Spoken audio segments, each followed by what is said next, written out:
ஆண்டவனே துணையின்றி வாழும் அன்பு சொந்தங்களான சிம்ம ராசிக்கு வணக்கங்க. பொதுவாக சிம்ம ராசிக்காரங்கன்னா யாருங்க? ரொம்ப பொறுப்பான மனுஷங்க. எப்பவுமே பரபரப்பாக இருப்பாங்க. சதா நேரமும் உழைச்சிக்கிட்டே இருப்பாங்க. வேலையை திட்டமிட்டு செயல்படக்கூடியவங்க.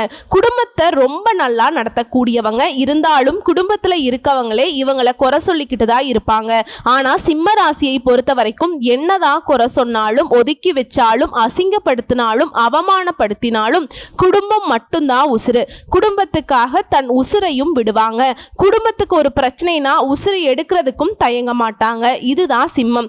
என்னதான் காட்டுக்கு ராஜாவா இருந்தாலும் வீட்டுக்கு தொடப்பக்கட்டன்னு சொல்லுவாங்க இல்லையா? அந்த மாதிரி எவ்வளவுதான் பெரிய பெரிய விஷயங்கள்ல சிம்ம ராசி சர்வ சாதாரணமா செஞ்சு முடிச்சாலும் அதை வீட்டில் இருக்கவங்க கூட இருக்கவங்களா துச்சமானதா தான் நினைப்பாங்க. தான் கையை எடுத்து தானே குத்துனா எப்படி இருக்கும்? இந்த மாதிரி துரோகங்களை அதிகமா சிம்ம ராசி பார்த்திருக்கும். பல துரோகங்களை தாங்கி இருக்கிறதுனாலதான் பாறை மாதிரி மனசு இறுகி போச்சு. யார்கிட்டையுமே அந்த பாசத்தை எதிர்பார்க்கிறதும் கிடையாது. யார்கிட்டையுமே அந்த மென்மையான முகத்தை காட்டுறதும் கிடையாது. ஆனா இதை வச்சு இவங்களுக்கு துரோகம் செஞ்சவங்களே என்ன சொல்லுவாங்கன்னா, அவங்களுக்கு சிரிக்கவே தெரியாது, உம்முன்னு இருப்பாங்க, பாறை மாதிரி இருப்பாங்க அப்படின்னு சொல்லுவாங்க. நான் கல்லா இருக்கேன், இல்ல பாறையா இருக்கேன், கனிவா இருக்கேன், இல்ல கஷ்டத்துல இருக்கேன், உனக்கு என்ன போடா அப்படின்னு ஒதுங்கி தான் வந்துட்டு இருப்பாங்க. இப்படி இருக்கக்கூடிய சிம்மத்திற்கு தலைப்பை பார்த்திருப்பீங்க. உசுரே போனாலும் இதை மட்டும் செய்யாதீங்க அப்படின்னு சொல்லியிருக்கேன். மறுபிறவி எடுக்கக்கூடிய நேரம் இது சிம்மத்திற்கு. இதை அடுத்து ஜூன் மாதம் 8ஆம் தேதிக்கு பிறகு சிம்ம ராசியுடைய வாழ்க்கையில சில அதிசயங்கள் நிகழப்போகுது. இது என்ன ஏதுங்கிறத தெளிவா பார்க்கலாம். எங்க வாழ்க்கையில அதிசயம் நிகழுதுன்னா அது என் குடும்பத்தார் என்ன ஏத்துக்கிறது தான். என் குடும்பத்தார் என்னுடைய கஷ்ட நஷ்டங்களை புரிஞ்சுக்கிறது தான். இப்படி கூட இப்ப சிம்ம ராசிக்காரங்க யோசிப்பீங்க. ஏன்னா எப்பவுமே குடும்பம் குடும்பம்ட்டு குடும்பத்துடைய நலனுக்காகவே வாழக்கூடியவங்க. உங்களை பொறுத்த வரைக்கும் என்னதான் அஷ்டம சனியாவே இருந்தாலும் சரி, ஜாக்பாட் அடிக்குங்க. அதிர்ஷ்டம் உங்களை தேடி வரும். கேட்கவே வித்தியாசமா இருக்கேமா? எல்லாரும் பார்த்தீங்கன்னாக்கா, அடடா அஷ்டம சனி, நீ அப்படி ஆயிடுவ, இப்படி ஆயிடுவ, எங்களை ஒரு மாதிரி பயம்புறுத்திட்டே இருக்கக்கூடிய இந்த நேரத்துல நீ என்னமா அதிர்ஷ்டம் கொட்டுதுன்னு சொல்ற? கொஞ்சம் தெளிவா சொல்றியா? அப்படி என்னதான் எங்க வாழ்க்கையில நடக்க போகுது, அதை என்னன்னு தெளிவா சொல்றதுக்கு முன்னாடி சிம்ம ராசி, உங்க ராசியில எந்தெந்த கிரகங்கள் எங்கெங்க இருக்காங்க, நவ கிரகங்களுடைய அமைப்பு, இதோட அந்த ஜூன் மாதத்துல எந்தெந்த கிரகங்கள் மாற்றம் ஆகுறாங்க, அந்த மாற்றம் இதை பொறுத்து பலன். சிம்ம ராசி மக நட்சத்திரம், பூரம் நட்சத்திரம், உத்திர நட்சத்திரம் 1ஆம் பாதம். ராசியில கிரக நிலைன்னு பார்த்தோம்னா கேது பகவான் உட்கார்ந்திருக்கார். அடுத்ததா கலஸ்திரஸ்தானத்தை பொறுத்த வரைக்கும் சனி பகவானும் அவர் கூடவே ராகு பகவானும் கூட்டணியில. பாக்கியஸ்தானத்தை பொறுத்த வரைக்கும் சுக்கிர பகவான். அடுத்து தொழில் ஸ்தானத்தை பொறுத்த வரைக்கும் உங்களுடைய அதிபதி சூரிய பகவான், அவர் கூடயே புதன் பகவானும் கூட்டணியில இருக்காங்க. இதை அடுத்து லாபஸ்தானத்தை பொறுத்த வரைக்கும் குரு பகவானும், ஐன ஜைன போகஸ்தானத்தை பொறுத்த வரைக்கும் செவ்வாய் பகவானும், அவர் கூடவே சந்திர பகவானும் கூட்டணியில வலம் வராங்க. அடுத்து கிரக மாற்றம்ங்கிறது இந்த மாதத்தை பொறுத்த வரைக்கும் 5 மாற்றம் நடக்குதுங்க. வரக்கூடிய 2/6/2025 அன்னைக்கு புதன் பகவான் தொழில் ஸ்தானத்திலிருந்து லாபஸ்தானத்துக்கு மாற்றம். 8/6/2025 அன்னைக்கு செவ்வாய் பகவான் ஐன ஜைன போகஸ்தானத்திலிருந்து ராசிக்கு மாற்றம். 14/6/2025 அன்னைக்கு சூரிய பகவான் தொழில் ஸ்தானத்திலிருந்து லாபஸ்தானத்துக்கு மாற்றம். 22/6/2025 அன்னைக்கு புதன் பகவான் லாபஸ்தானத்துல இருந்து ஐன ஜைன போகஸ்தானத்துக்கு மாற்றமாகிறாருங்க. கடைசியா 29/6/2025 அன்னைக்கு சுக்கிர பகவான் பாக்கியஸ்தானத்திலிருந்து தொழில் ஸ்தானத்துக்கு மாற்றமாகிறார். இதை வச்சு வாழ்க்கையில உயர்ந்த லட்சியத்தோடு பயணம் பண்ணக்கூடிய உங்களுக்கு நீங்க எதுலையுமே முதலா இருக்கணும்னு நினைப்பீங்க. அதற்கு பலம் சேர்க்கக்கூடிய வகையில இந்த மாதம்ங்கிறது வேகத்தை விட்டு விவேகமாக செயல்பட்டு வெற்றியை தொடங்க போறீங்க. பண வரவுங்கிறது எதிர்பார்த்த மாதிரியே இருக்கும். எடுக்கக்கூடிய முயற்சிகள் அனைத்தும் வெற்றி பெறும். நல்ல பலன்கள் 1000 இருக்கு. அதை சொல்றதுக்கு முன்னாடி நீங்க செய்யவே கூடாதுன்னு அப்படின்னு ஒரு விஷயம் சொன்னேன் இல்லையா, அதை குறிப்பா சொல்றேன், குறிச்சு வச்சுக்கோங்க. முதல் விஷயம் என்ன தெரியுமா, நீங்க மத்தவங்க கிட்ட உங்களுடைய கருத்துக்களை தெரிவிக்கிறப்ப அதை மத்தவங்க தவறா புரிஞ்சுக்கிறதுக்கு வாய்ப்பு இருக்கு. அதற்கு இடம் கொடுக்காம சரிங்களா, முடிஞ்ச அளவுக்கு யாருக்குமே அட்வைஸ் பண்ணாதீங்க, யாருக்குமே ஃபர்ஸ்ட் நல்லது நினைக்காதீங்க. அப்போ நாங்க சுயநலமா இருக்கணுமா அப்படின்னு கேட்டீங்கன்னா, ஆமாங்க, கொஞ்சம் சுயநலமா இருங்க. பொது நலம் எல்லாம் வேணாம், பரவாயில்ல, செஞ்சு செஞ்சு நிறைய வாங்கியாச்சு இல்லையா, ஓகேங்களா, நான் அடுத்தவங்களுக்கு தீங்கு செய்யணும்னு சொல்ல, உங்க வேலையை மட்டும் பாருங்க, உங்களுடைய நலனுக்காக பாடுபடுங்கன்னு சொல்றேன். இதை மட்டும் ஃபாலோ பண்ணுங்க. அடுத்ததா தொழிலையும் சரி வியாபாரத்திலையும் சரி உங்களுக்கு இருக்கக்கூடிய போட்டிகள் அகலுது. எதிர்பார்த்த அளவு வியாபாரத்துல லாபம் கிடைக்கும். கூட்டு தொழில் பண்றீங்களா, வியாபாரம் செய்றீங்களா, கவனமா இருக்கிறது நன்மையை கொடுக்கும். உத்தியோக பணிகளை பொறுத்த வரைக்கும் வீண் அலைச்சல்களை சந்திக்கிறதுக்கு வாய்ப்பு இருக்கு. மேல் அதிகாரிகள் சொல்றபடி நடந்துக்கோங்க. சக ஊழியர்கள் உங்களுக்கு ஆதரவா இருப்பாங்க. ஸோ எப்படி பார்த்தாலும் சரி சிம்ம ராசிக்காரங்க யார்கிட்டையுமே கவனமா இருங்க, எந்த விஷயத்திலையுமே கவனமா இருங்க, யாரையும் நம்பிடாதீங்க. சிம்ம ராசிக்காரங்க நிறைய பேரை நம்பி ஏமாந்துருக்கோம், நல்லவங்க மாதிரியே நடந்துக்கிட்டு நிறைய வேலையை பார்த்திருக்காங்க, அதை பின்னாடி தெரிஞ்சுக்கிட்டு நிறைய விஷயங்களை இழந்திருக்கீங்க. வாழ்க்கையில இதுவரைக்குமே பார்த்தீங்கன்னாக்கா சரி செய்ய முடியாத அளவு கூட பாதிப்புகளை அனுபவிச்சுக்கிட்டு இருக்கீங்க. அதனால யாரையும் நம்பாதீங்க. குடும்பத்துல இருந்து வந்த கருத்து வேற்றுமைகள் நீங்குது. கணவன் மனைவிக்கிடையே மனஸ்தாபங்கள் அகலுது. இருந்தாலும் திரும்ப திரும்ப சொல்றது ஒன்னே ஒண்ணுதான், எதையுமே கவனமா செய்யுங்க, கவனமா பேசுங்க. பிள்ளைங்கிட்டையுமே அன்பா நடந்துக்கோங்க, அது நன்மையை கொடுக்கும். அக்கம் பக்கம் இருக்கிறவங்க கிட்ட வீண் வாக்குவாதங்களை தவிர்க்கிறது நல்லது. சிம்ம ராசிக்காரங்கன்னா பேச்சுக்குன்னு ஒரு தகுதி தராதரம் இருக்கு. அது எல்லார்ட்டையும் பேசினா அதற்கு மதிப்பில்லை, நமக்கும் மதிப்பில்லாம போயிடும். சோ இதனால முடிஞ்ச அளவுக்கு அமைதியா இருங்க, நடக்கிறது எல்லாம் உங்களுக்கு நல்லதா மாறிடும். அடுத்து பெண்களை பொறுத்த வரைக்கும் விவேகமாக செயல்பட்டு வெற்றியை பெற போறீங்க. எதிர்பார்த்ததுக்கு மாறா சில காரியங்கள் நடக்கும், அதனால கவனம் தேவை. அம்மா நீ நல்லது சொல்றியா இல்ல பயம்படுத்துறியா அப்படின்னு கேட்பீங்க. நல்லது கூடவே கெட்டதும் இருக்கு, உஷாரா இருங்கன்னு சொல்றேங்க. வீண் அலைச்சல் ஏற்படலாம். கலைத்துறையில இருக்கவங்களுக்கு ஆண்களாக இருந்தாக்கா பெண்கள் கிட்டையும், பெண்களாக இருந்தீங்கன்னா ஆண்கள் கிட்டையும் பழக்க வழக்கங்கள்ல கவனம் தேவை. ஏன்னா இந்த கலைத்துறையை பொறுத்த வரைக்கும் தாங்க நிறைய ஏமாற்றத்தை பார்த்திருப்பீங்க. வாய்ப்பு வாங்கி கொடுக்கறேன் அப்படின்னு சொல்லிட்டு, சோ உஷாராயிருங்க. நண்பர்கள் மூலம் வீண் அலைச்சல் குறையும், நேரத்துக்கு சாப்பிட முடியாது. அடுத்து அரசியல் துறையில இருக்கவங்க நீங்க நினைக்கக்கூடிய காரியங்கள் தள்ளி போகலாம். வீண் அலைச்சல், வேலை பளு இருக்கலாம். மேல் அதிகாரிகள் கிட்ட நெருக்கம் அதிகமாகும். உங்க மனசு மகிழக்கூடிய காரியங்கள் நடக்கும். அடுத்ததா கல்வியை பொறுத்த வரைக்கும் மாணவர்களுக்கு டீச்சர் சொல்றத மட்டுமே கவனமா கேட்டு நடந்துக்கிட்டீங்கன்னாக்கா வெற்றிகள் அது உதவி செய்யுங்க. வீண் அலைச்சலை தவிர்க்கிறது நல்லது. இதோட தனிப்பட்ட முறையில குடும்ப வாழ்க்கை பத்தி சொல்றேன். சிம்ம ராசிக்காரர்களுக்கு 2ஆம் இடத்துக்கு அதிபதியா குரு பகவான் லாபஸ்தானத்துல இருக்கிறார். நீண்ட நாட்களாக தள்ளி போன திருமணம் ஆகாதவங்களுக்கு திருமண யோகம் உண்டாகுது. குடும்பஸ்தானத்து அதிபதி புதன் பகவான் ராசியில வருவதனால உங்க திருமணத்திற்கான வரன்கள் அப்படிங்கிறது அதிக அளவுல வரும். இதுல ஆல்ரெடி திருமணம் ஆனவங்க உங்களுடைய கணவருடைய மனதையும் உங்களுடைய மனைவி மனதையுமே புரிஞ்சுக்கிட்டு நடந்துக்கோங்க.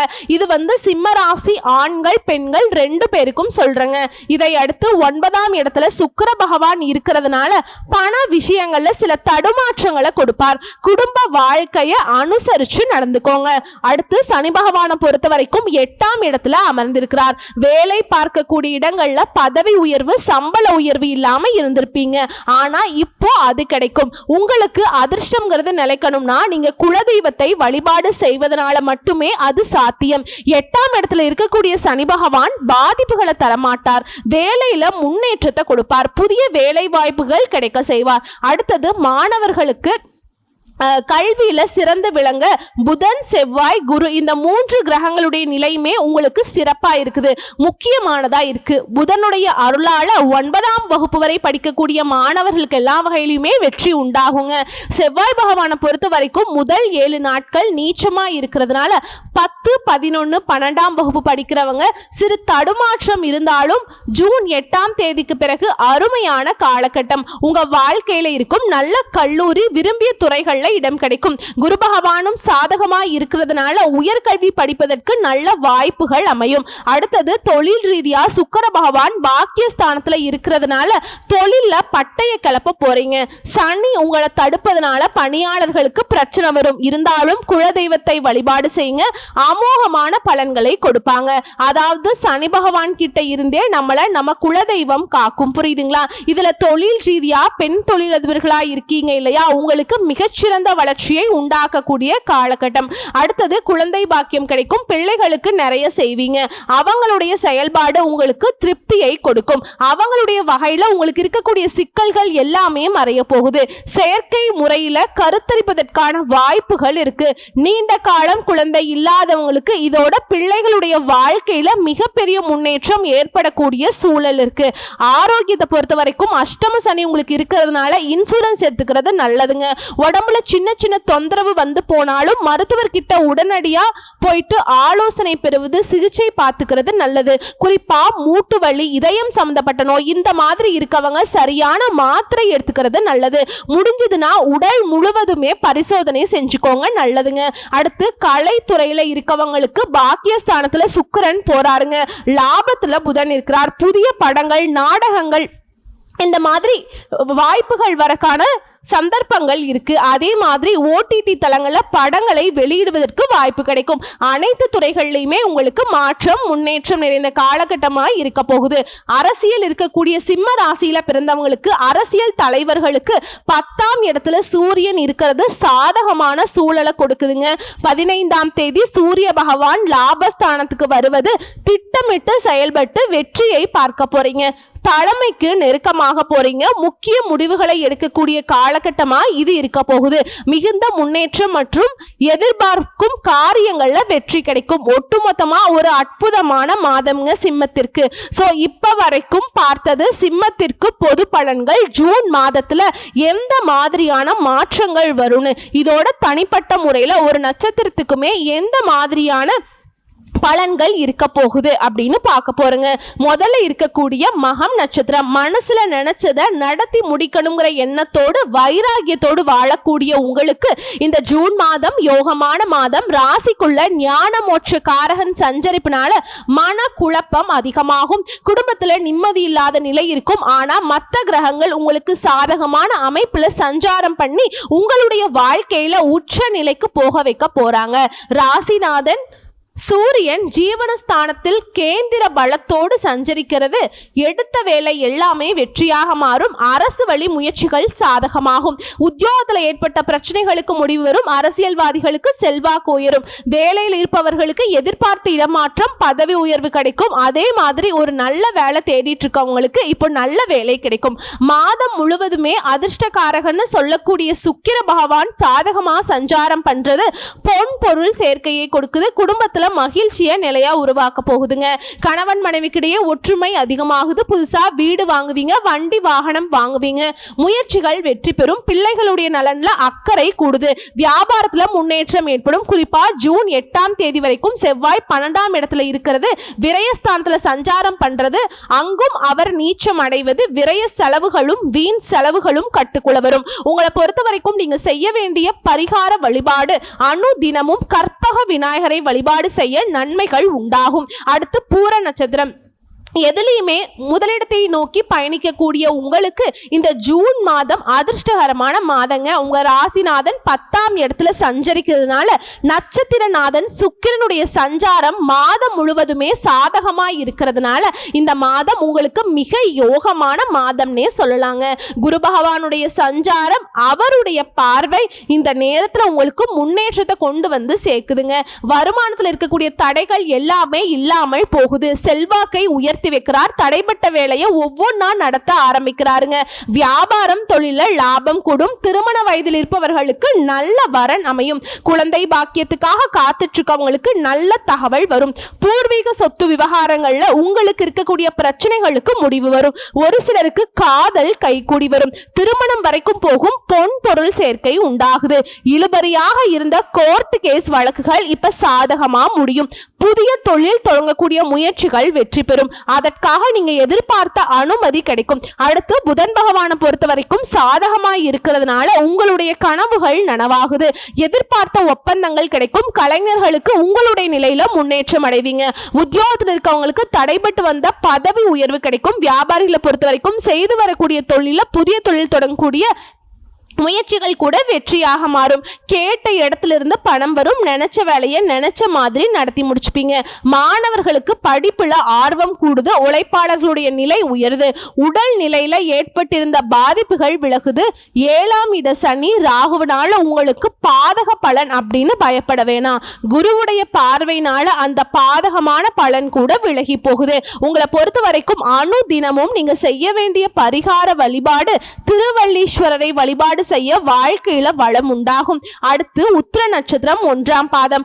வாழ்க்கையில முதன்மையான இடத்துக்கு போகணும். அந்த குறிக்கோளோடு வாழ்ந்து வரக்கூடிய உங்களுக்கு இந்த ஜூன் மாதம் நன்மையான மாதம். ஜென்ம ராசிக்குள்ள கேதுவுடைய சஞ்சாரம், அதே போல உங்க ராசிநாதன் சூரியனுடைய சஞ்சாரம் சாதகமா இருக்கிறதுனால உங்க வேலை எல்லாமே நினைச்சபடியே நடக்கும். இதுவரைக்கும் இருந்த தடைகள் ஒவ்வொன்றா விலக ஆரம்பிக்கும். அரசு வழியில எதிர்பார்த்த அனுமதி சலுகைகள் கிடைக்கும். உத்தியோகத்துல ஏற்பட்ட பிரச்சனைகளுக்கு முடிவு வரும். அரசியல் துறையில் இருக்கவங்களுக்கு புதிய பொறுப்புகள் பதவிகள் கிடைக்கும்.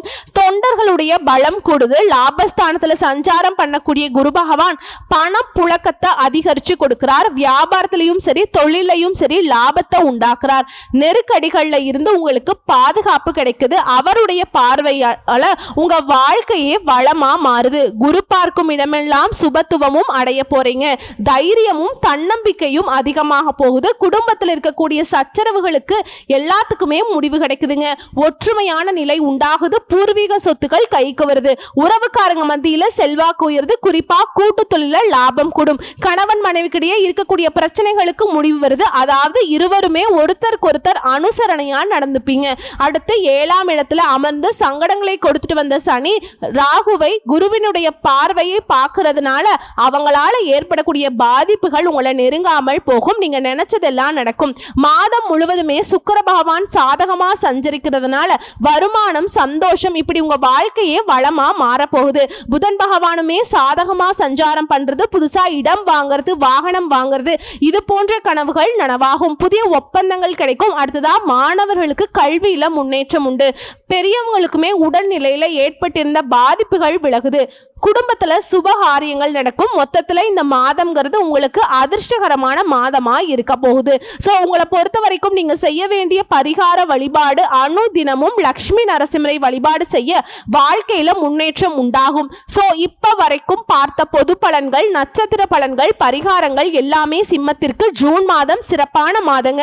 நிறைய வாய்ப்புகளை கொடுத்திருக்கு. அஷ்டம சனியுடைய ஆபத்திலிருந்து ஒரு பாதுகாப்பு கொடுத்திருக்கு.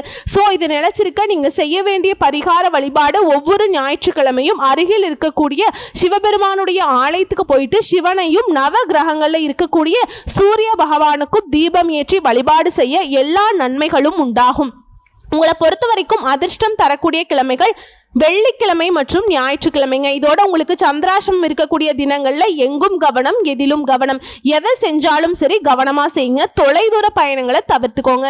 பண விஷயத்துல கராராயிருங்க. யாரையும் நம்பாதீங்க, சரிங்களா? இதுவே அதிர்ஷ்டம் தரக்கூடிய தினங்கள் அப்படின்னு பார்த்தோம்னா ஜூன் மாதம் 20, 22 இந்த நாட்கள்ல உங்க சுபகாரியங்களோட தொடக்கத்துக்கு பயன்படுத்திக்கோங்க. நல்லதே நடக்கும். சிம்மத்திற்கு அதிர்ஷ்டம் உண்டாகும். இதோட ஞாயிற்றுக்கிழமையில சிவபெருமான வழிபாடு செய்யணும். ஓகேங்களா? அதை ராகு காலத்துல தரிசிக்கிறது ரொம்ப நல்லது. இது எல்லாத்துக்கும் மேல அணு தினமும் சூரிய பகவானுடைய நமஸ்காரம் செய்யறது சிறப்போ சிறப்பு. ஸோ ஒட்டுமொத்தமா 100க்கு 100% சிம்ம ராசிகளுக்கு ஜூன் மாதங்கிறது அதிர்ஷ்டகரமான மாதமாதாங்க இருக்கு. கரெக்டா பயன்படுத்துங்க. அதே போல நீங்க செய்யவே கூடாதுன்னு சொன்ன விஷயத்தை மட்டும் கொஞ்சம் பார்த்து பக்குவமா தவிர்த்துக்கோங்க. எல்லாருக்கும் நல்லது நடக்கக்கூடிய உங்களுக்கு இப்போ நல்லது நடக்க போகுது. வாழ்த்துக்கள். நன்றி, வணக்கம்.